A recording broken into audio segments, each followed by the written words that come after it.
తమిళ super star Vijay రాజకీయాల్లోకి entry ఇచ్చాక అతిపెద్ద మీటింగ్ నిర్వహించారు. మధురై మానాడు పేరుతో నిర్వహించిన ఈ సభకు 4 లక్షల మంది వచ్చారు.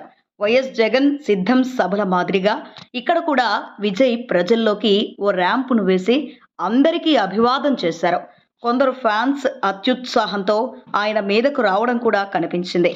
ఆ తరువాత ప్రసంగాన్ని ప్రారంభించిన విజయ్ తాను సింహంలా సింగిల్గా వస్తున్నానంటూ చెప్పుకొచ్చారు.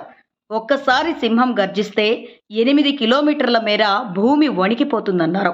అడవుల్లో ఎన్నో తోడేళ్లుంటాయి, కానీ ఒకటే సింహం ఉంటుందంటూ ఫ్యాన్స్ను సినిమాటిక్ డైలాగ్స్తో ఉర్రూతలూగించారు.